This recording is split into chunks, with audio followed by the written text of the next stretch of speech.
Halo sahabat Sakawarga, ketemu lagi di kanal ini. Selamat pagi, siang, sore, dan malam. Mudah-mudahan kita semua dalam keadaan sehat dan tentu dalam keadaan waras. Hari ini luar biasa karena saya diterima berkunjung silaturahim dan tentu belajar ke sebuah lokasi yang luar biasa, bertemu dengan seorang ibu yang luar biasa, Ibu Sri Wahyuningsih. Terima kasih Ibu sudah mau diganggu nih di tengah kesibukannya. Sama-sama ya. Di sini semua anak boleh belajar sesuai dengan ketertarikan masing-masing. Nah itu mungkin yang membedakan. Oke. Nah, dari mana konsep itu? Apakah dari memang pengalaman ibu secara pribadi atau? Ya sebetulnya itu didorong karena saya melihat ketimpangan ya, karena banyaknya angka pengangguran yang sarjana, kemudian juga banyaknya anak putus sekolah, kemudian juga kita ini kan negara agraris gitu ya. Tapi kok pendidikan kita nggak mengarah ke situ. Bahkan pangan kita itu hampir 70% impor. Nah ini kan pasti ada yang nggak pas gitu ya dalam proses pendidikan. Nah oleh karena itu saya mencoba mencari terobosan dan saya masih percaya gitu ya dengan pendidikan itu akan meningkatkan baik kecerdasan dan juga ya intinya kan sebetulnya pendidikan itu untuk memanusiakan manusia. Nah sehingga ya saya berkutat di situ gitu loh. Cuma saya harus mencari apa sih sebetulnya yang dibutuhkan kayak gitu. Nah sekolah ini kan pada akhirnya secara umum kan jadi quote and quote bisnis gitu Bu ya. Sementara Ibu kan dengan Salam ini keluar dari konsep itu. Nah respon orang tua pada awalnya gimana Bu? Ya karena kalau saya ini kan tidak, istilahnya kalau Jawa itu tidak ujuk-ujuk gitu ya. Nah, tetapi yang saya bangun di sini adalah saya membangun komunitas gitu. Awalnya gitu ya. Jadi awalnya kalau dulu kan saya tahun 83 itu saya ikut Romo Mangun di komunitas Girly ya kalau saya nggak salah dulu namanya. Yang Girly dan ini kalau Girly kan yang hanya untuk yang anak jalanan, tapi kami lebih ke masyarakatnya. Nah di situ saya melihat bahwa gelandangan-gelandangan itu hampir semua asalnya dari desa gitu. Nah, jadi saya sering diskusi sama Romo Mangun gitu ya. Kenapa sih sebenarnya ada apa dengan desa gitu? Orang meninggalkan desanya, kemudian transmigrasi dengan modal yang sangat minim. Nah, kemudian mereka gagal transmigrasi, terus kemudian terdampar di kota gitu ya, jadi gelandangan. Nah, ini kan saya bilang Romo Mangun ini saya harus pulang desa nih gitu. Pengen tidak hanya jadi salep ibaratnya gitu ya, tapi saya pengen tidak hanya jadi obat oles aja, tapi saya pengen tahu sebenarnya akar masalahnya apa gitu. Nah ternyata memang itu tadi banyak anak putus sekolah dan pendidikan tidak sesuai dengan kebutuhan mereka. Jadi pendidikan itu seperti mencabut mereka dari akarnya. Nah oleh karena itu saya nggak mau kalau saya bikin sekolah kan orang mungkin sama saja kayak gitu ya. Nah, akhirnya saya membangun komunitas. Kemudian waktu saya di Jogja kan dulu awalnya Salam itu di Banjarnegara di Lawen ya tahun 88. Nah tapi kemudian saya pindah ke Jogja tahun 1986 ya juga itu. Nah kebetulan karena saya aktif juga di kampung, saya dijadikan ketua RT. Yang menggantikan itu ayahnya Mbak Hani. Ayahnya Mbak Hani itu juga RT dari mulai ada RT sampai kemudian ya itu mulai ada pergantian. Nah saya jadi ketua RT. Nah kemudian dari ketua RT itu saya ngajak ngobrol sama warga gitu ya, sebetulnya apa sih masalah-masalah yang ada di kampung ini gitu ya. Nah ternyata di Jogja pun juga ini perbatasan ya antara kota dan desa sebetulnya. Itu juga di sini ditemukan juga anak-anak putus sekolah dan bahkan yang putus sekolah di sini itu bukan karena uang ya, tapi lebih karena mungkin nggak cocok atau apa. Jadi orang kaya sama ya. Karakter anaknya. Jadi mungkin memang nggak menemukan yang pas gitu. Nah dari situ akhirnya kami mengawali dulu itu karena saya jadi ketua RT, terus ada kelompok kayak kami mengadakan workshop gitu, Pasutri yang pendidikan adil gender berbasis keluarga. Nah mulai dari situ kemudian saya mengajak kita jangan selesai hanya workshop aja, tapi juga apa sih ini yang akan kita lakukan. Kami mengusung setiap bulan kami ada diskusi-diskusi pendidikan gitu. Setiap bulan saya menyelenggarakan itu dan itu untuk umum gitu ya. Kemudian saya mengundang teman-teman saya yang dari Jakarta, ada Pak Jimmy, Pak At, Pak Rudi, Mas Bambang. Nah itu diskusi umum gitu. Nah akhirnya muncul ya udah kita bikin sendiri karena memang nggak sesuai. Tapi kan orang-orang yang tak aja itu mereka sudah terbuka paradigmanya gitu. Nah akhirnya kami mulai ya awalnya dulu pendampingan remaja. Terus dari pendampingan remaja itu berkembang jadi kami membuat kelompok bermain dengan ibu-ibu PKK di Niti Prayan kayak gitu dan juga anak-anak di sini semua gitu. Nah dari kelompok bermain kemudian berkembang TK, SD dan sampai sekarang SMA. Nah itu yang kami bangun adalah komunitasnya. Dan kami mengatakan bahwa sekolah ini bukan mesin uang gitu. Tetapi ini adalah gerakan keprihatinan kita. Nah, jadi ini dipahami gitu ya, dipahami oleh masyarakat, dipahami oleh yang memang mau bergabung dengan kami, dan kami membuat terobosan-terobosan dan ini memang tidak mainstream gitu ya. Nah, karena memang kita kecewa dengan pendidikan yang sudah ada, sehingga kita jangan mengulang kesalahan itu gitu. Nah, jadi ya respon masyarakat akhirnya ya memang yang kesini, yang ke Salam itu sebelumnya memang tak ngajak ngobrol dulu. Nah, kira-kira memang benar-benar sudah mengetahui belum atau dan sampai sekarang rekrut kami untuk sebetulnya kalau penerimaan siswa baru itu lebih tepatnya kita menerima orang tua baru sebetulnya. Karena yang kami tes, kami ajak wawancara sampai bagaimana konsep-konsep mereka, konsep-konsep Salam itu bisa diterima mereka. Nah baru mereka mendaftarkan anaknya gitu. Jadi sebenarnya lebih tepatnya kami setiap tahun tuh setiap angkatan itu mendapatkan orang tua baru. Nah ini mungkin yang saya itu juga pernah punya rencana sebetulnya mau menitipkan anak di Salam.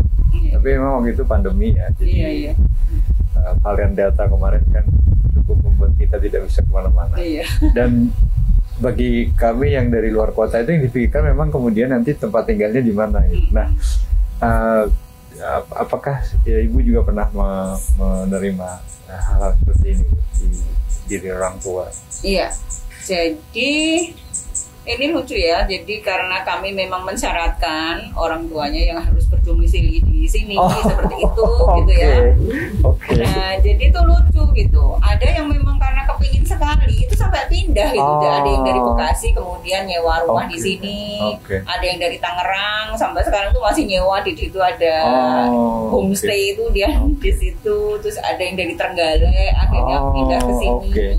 Nah, saya sebenarnya tidak sampai berharap seperti itu. Justru saya mengajak teman-teman kalau misalnya kami kan Salam memang tidak akan membuka cabang dimanapun. Iya, Salam satu aja. Nah, kalau ada yang kepingin, ayo silahkan membuat. Ya sedapat mungkin kami mendampingi. Karena memastikan konsepnya itu tidak. Nah, jadi akhirnya kami itu setahun sekali menyelenggarakan workshop merancang sekolah merdeka. Dan ini yang angkatan ke-7 itu ya. Baru selesai, belum selesai ya karena masih jeda. Jadi kemarin tanggal 26, 27 dan nanti dilanjutkan tanggal 3 dan 4 Desember.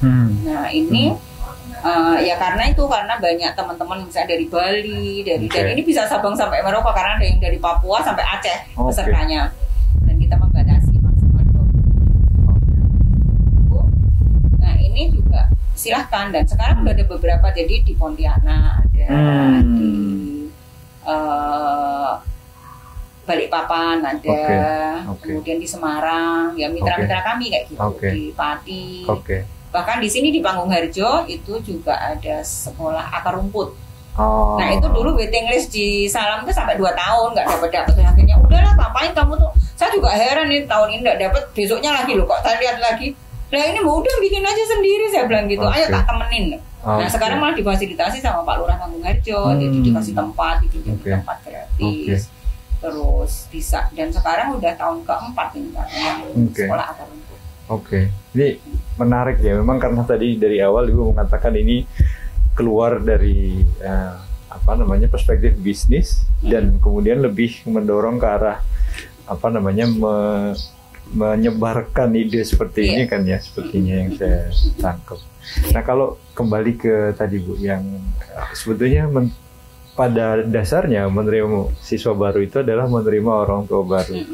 Nah itu selain asesmen di awal, apakah memang juga ada kewajiban gitu bagi orang tua selama proses pembelajaran itu? Iya, jadi di awal itu kami sudah punya komitmen bahwa hak asuh anak tetap pada orang tuanya, orang tua mengawal proses anak, karena setiap keluarga itu pasti punya visi misi ya, dan punya nilai-nilai yang diperjuangkan itu apa. Nah itu ayo kita bareng-bareng mewujudkan. Nah ini sebetulnya tuh hampir kayak homeschooling, tapi ini homeschooling komunitas gitu ya, dan kita bersama-sama, sehingga fasilitator di sini tuh sebagian besar juga orang tua murid gitu. Dan sebagian juga mahasiswa-mahasiswa yang ada yang mau program S2, ada yang S1, karena sekolah seperti ini ya memang harus dihidupi oleh volunteer gitu. Kalau kita semua harus hire guru kayak gitu ya kami nggak punya dana untuk menggaji gitu ya. Dan di awal kita sudah ada pembicaraan bahwa misalnya keterlibatan mereka di sini gitu ya. Jadi kita ya win-win lah, mereka juga punya pengalaman dan kami juga Nah kalau cara melihat perkembangannya pada proses pembelajaran di anak tentunya ya peserta didik, itu aspek apa aja sih yang dilihat Bu di sini? Ya sebetulnya tuh kalau kita belajar apapun itu sebenarnya hanya ada 3 hal ya.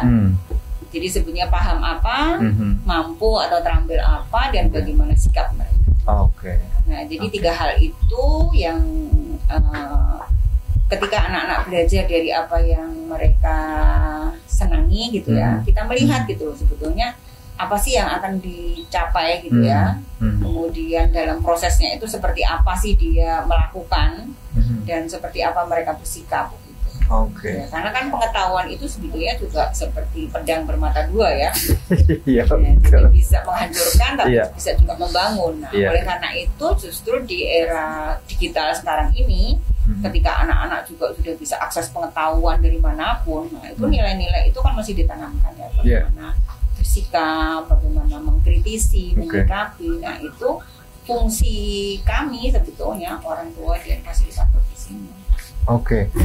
Nah kalau sebelum saya ketemu Ibu kan saya sempat lihat tuh tadi ada anak-anak yang bawa hasil karya mereka kayaknya. Nah itu mereka sedang apa tuh Ibu?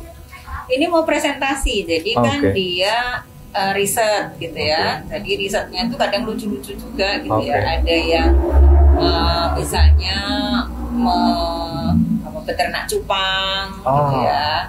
Terus misalnya ada yang keluarga kayak gitu. Ada yang kemarin tuh punya adik baru, dia risetnya tuh bagaimana merawat adik. Misalnya gitu. Jadi mereka kayak bikin semacam proposal riset gitu. Ya, temanya di gitu. awal itu, jadi kalau di awal semester itu biasanya kami itu rapat dulu, jadi ada pertemuan antara fasilitator dengan anak-anak dan orang tua. Kemudian kita membicarakan apa sih yang akan digeluti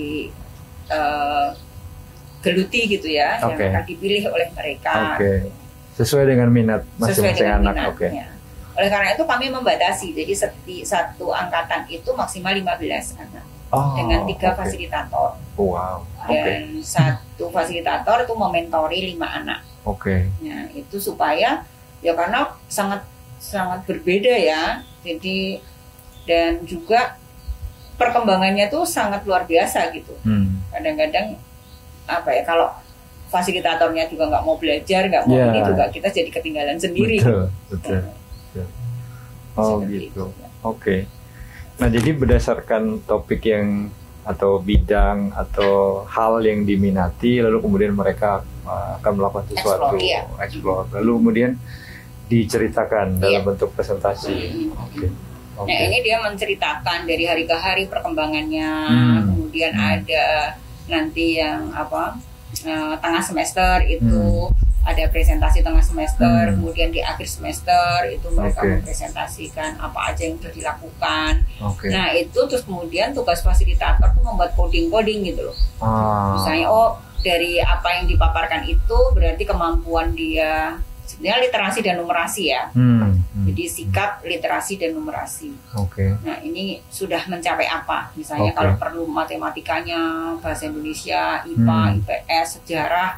Nah, itu si fasilitator yang ngelompok. Karena memang yang berinteraksi secara intens dengan anak ini kan fasilitator ya, serta orang tua tentu saja. Iya. Jadi orang tua juga di rumah kan sekarang ini masih blended ya, jadi ada luring, ada daring. Betul. Nah, orang tuanya juga membuat jurnal, jadi selalu dikirim perkembangan anaknya.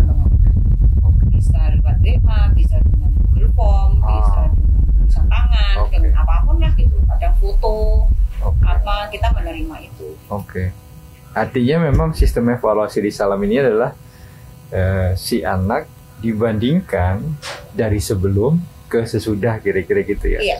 Jadi anak juga diajak merefleksikan sebetulnya targetmu apa. Jadi di awal semester itu kita duduk bersama, kemudian menentukan topik risetnya, kemudian tujuannya apa, nah kemudian membuat pertanyaan-pertanyaan dasar dan itu mengembangkan. Nah, kami dengan proses daur belajar. Siklusnya itu ya. Nah, ya ini Bu, ini kan Ibu sudah cukup panjang ya prosesnya di dunia edukasi, mengamati anak gitu ya. Yang paling signifikan berbeda dari generasi ke generasi, terutama ya generasi sekarang nih, digital native itu apa sih Bu? Dan tantangan yang paling luar biasa apa yang Bu? Ya, yang saya melihat itu apa yang telah dipraktekkan Salam. Yang sebetulnya itu seperti mendapatkan peneguhan sebetulnya. Jadi relisiensinya itu ya, daya lentingnya itu ada gitu ya. Ketika bahwa pendidikan itu harus berjalan dalam situasi apapun. Kita tidak boleh tergantung dengan baik itu teknologi maupun apa ya. Jadi kita bisa belajar kontekstual gitu, apa yang ada. Nah, ini pandemi ini sebenarnya membuktikan gitu bahwa konsep-konsep kami itu ternyata baiklah gitu ya, benar gitu ya. Nah, jadi ketika sekolah-sekolah formal kebingungan gitu ya, bagaimana menyikapi dan bahkan ada yang mengatakan ya kita udah lost generasi yang seperti itu ya. Kami ngapain gitu ya? Ya orang kembali ke rumah ya kami biasa-biasa aja karena memang dari awal memang keluarga itu menjadi pendidik yang pertama dan utama dan kita bisa belajar dimanapun saja. Kita belajar dari apapun juga gitu ya. Nah, jadi nggak masalah. Jadi di pandemi ini ya orang tua kami ya happy saja, gitu. Orang tua Salam gitu ya. Jadi akhirnya mereka jadi ya kami merasa diuntungkan, maksudnya orang tua tuh jadi paham gitu. Yang dulunya juga, lu gimana ya nyekolahin di Salam ini kok ribet banget gitu. Jadi apa selalu kita ini udah bayar, kita harus terlibat, harus apa kayak gitu kan. Nah, tapi sekarang ini mereka membuktikan, ternyata benar ya. Dan itu berdampak juga ketika orang tuanya harus beralih profesi dengan situasi yang seperti ini. Itu cepat sekali menyesuaikannya gitu. Jadi ketika kami juga mereka mendampingi anak-anaknya, anak-anak itu luar biasa ya. Misalnya ada yang kemarin dari SMP dia risetnya tentang kopi dan dia targetnya punya kafe gitu ya, punya kedai kopi lah gitu. Kedai kopi. Nah, pas dia tuh baru aja buka beberapa bulan, dia udah rasanya kan udah bahagia banget gitu ya, cita-citanya tercapai dari SMP, kemudian dia SMA kelas 1 dia udah punya kedai kopi. Tiba-tiba pandemi gitu, kan saya rasanya saya udah sedih gitu ya, gimana ya? Tapi ternyata tuh luar biasa gitu ya, dia tuh bisa menyikapi dengan cepat gitu ya. Langsung dia membuat yang seduhan kopi yang bisa diantar gitu loh, yang dibotolin kayak gitu, terus bisa siap antar. Nah kebetulan ayahnya juga ojek gitu ya, jadi dia bisa siap antar. Setelah itu mungkin dia evaluasi sendiri, kalau hanya seduhan itu kan jangkauannya cuma yang dekat ya, yang bisa diantar. Kemudian dia bikin lagi yang seduhan yang apa ya, kopi siap saji tapi saset gitu ya. Saset tapi dia dikemas cantik gitu, jadi sampai ada cangkir enamelnya, cangkirnya dilukis, kemudian ada ceritanya, dia bikin buku kecil gitu yang misalnya cerita tentang kopi, tentang apa. Nah itu akhirnya dia berkembang bisa sampai dia kirim sampai ke Papua, ke Subang, ke ini. Saya mikir ternyata juga apa yang saya khawatirkan. Nah, jadi anak-anak yang diberi kemerdekaan sejak awal dan diapresiasi, dia tuh kreativitasnya luar biasa, gitu ya. Jadi dia mampu menghadapi segala situasi. Jadi kalau boleh saya bahasakan gitu ya dengan perspektif saya, ini sebetulnya memelihara dan mengembangkan fitrah manusia itu sendiri kan, yang sebetulnya secara alamiah dia punya daya respon yang luar biasa kan. Dan dengan proses di Salam sebetulnya ini yang dipelihara, dikembangkan, didorong supaya jadi lebih kuat gitu ya. Oke. Nah ini yang terakhir Bu, kalau boleh tahu apa obsesi yang masih pengen dicapai Bu, atau mimpi atau keinginan? Ya kalau kami sih semakin orang menyadari gitu ya akan potensi dirinya, dan juga sekolah atau bahkan pemerintah itu paham tentang keberagaman gitu ya. Kita sendiri kan juga sudah mengikrarkan Bhinneka Tunggal Ika gitu ya. Nah, jadi obsesi saya itu bagaimana pendidikan di Indonesia itu tidak menyeragamkan gitu ya. Tapi bagaimana bahwa pendidikan itu ya sesuai dengan fitrah anak masing-masing gitu loh. Karena seperti apa ya, anak itu sudah punya kodrat alam lah gitu ya, kalau menurut Ki Dewantara gitu ya. Nah, jadi bagaimana peran kita itu sebagai, kalau ibaratnya petani itu ya kita yang memelihara, yang memberi tempat untuk persemaian yang bagus, pertumbuhan yang bagus, sehingga dia juga akan menjadi dirinya sendiri kayak gitu. Nah ini sangat luar biasa saya pikir ya, kita ini negara besar dan negara kaya. Apalagi bonus demografi ya. Itu harus kita maknai gitu. Kita sudah terlalu lama tertidur gitu dengan apa yang kita miliki, dan kita hanya jadi pasar gitu, jadi konsumen terus-menerus gitu loh. Nah ini saatnya harus kita sudahi bagaimana setiap orang itu, apapun komunitas gitu ya. Kalau sekolah ya kita mesti menjadi produksi ya, produsen gitu ya, produksi pengetahuan gitu ya, produksi apa aja, kita jangan hanya reproduksi gitu loh, jangan hanya jadi konsumen. Itu aja obsesi saya. Baik Ibu, terima kasih banyak matur sembah nuwun waktunya, pencerahannya tentu saja. Mudah-mudahan ke depan semakin banyak nih orang yang punya kesadaran yang sama, satu frekuensi, dan kemudian ya harapan kita tentu ini menjadi mainstreaming kebijakan di pemerintah. Sekali lagi terima kasih banyak. Sama-sama ya.